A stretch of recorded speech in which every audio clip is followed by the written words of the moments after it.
ल आजको क्लासमा हामी चाहिँ preparation of isotonic buffer solution गर्ने है। आइसोटोनिक बफर सोल्युसन चाहिँ अगाडि नै पढाइसकेको छु। त्यो भनेको के हो? बफर्ड यस्तो बफर्ड सोल्युसन जो आइसोटोनिक होस्।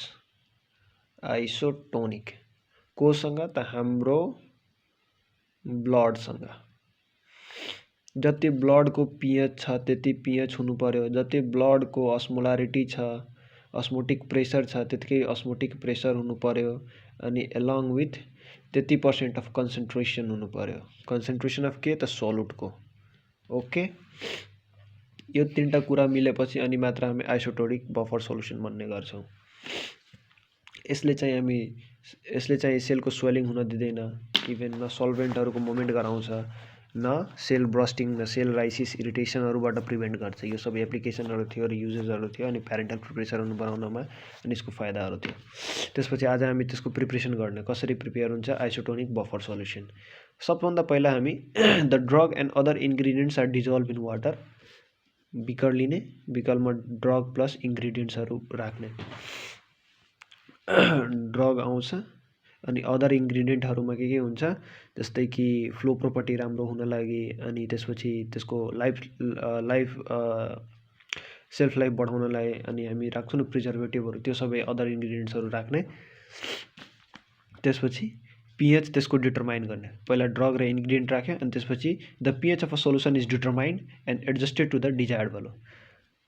पहिला डिटरमाइन गर्ने पीएच, त्यसपछि डिजायर्ड भ्यालु हामीले कति चाहियो। अब हामी प्यारेन्टल प्रिपरेसन गर्छौं भने 7.4 पीएचहरु एडजस्ट गर्ने। पीएच एडजस्ट गरेपछि टोनिसिटीको भ्यालु हेर्ने।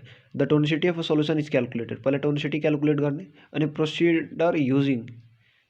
Procedures using standard procedures. अब स्ट्यान्डर्ड प्रोसिड्युर युज गरेर अब त्यसको टोनिसिटी म्याच गर्नुपर्छ। माने टोनिसिटी हामीलाई चाहियो 0.9%, तर छ अहिले 0.3% या 0.5%। त हामीले क्याल्कुलेट गर्यो यति टोनिसिटी, हामीले बनाउनु पर्ने चाहिँ यति हो।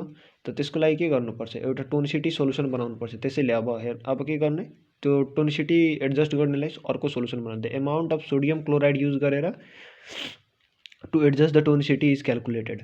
कति अमाउन्ट अफ सोडियम क्लोराइड यसमा एड गर्छ अनि यो यहाँबाट 0.3 बाट 0.9 यसको टोनिसिटी जान्छ।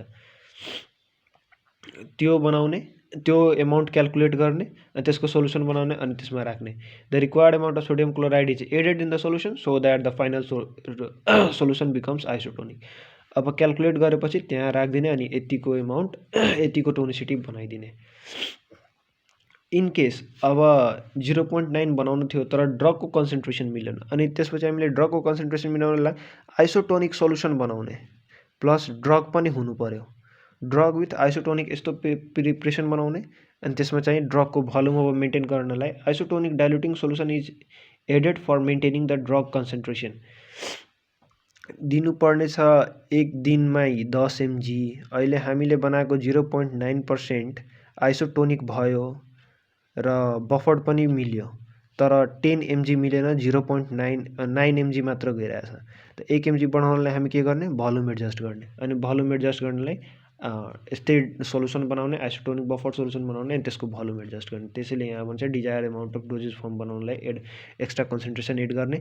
इन केस फेरि पीएचमा डिस्टर्बेन्स आयो भने पीएचलाई मेन्टेन गर्नलाई आइसोटोनिक डाइल्युटिङ सोल्युसन एड गर्ने अनि पीएच मेन्टेन गर्ने। The pH is also needed to be maintained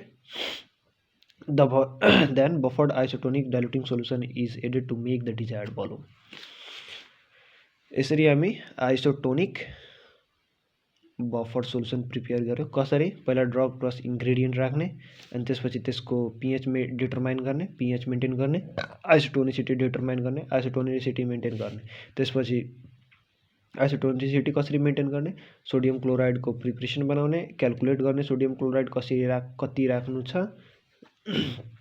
calculate गरेपछि त्यो राखिदिने अनि त्यसपछि त्यसको अब यति प्रिपेयर भएपछि डोजेज कति चाहियो त्यो डिटरमाइन गर्ने। त्यो डोजेज डिटरमाइन गरेपछि त्यतिको डोजेज मिलाउने अनि डोजेज मिलाएपछि फेरि कहीँ पीएचमा अल्टर आउँछ भने पीएच मेन्टेन गर्नलाई फेरि सोडियम क्लोराइडको आइसोटोनिक बफर सोल्युसन बनाएकै छ त्यही राखिदिने।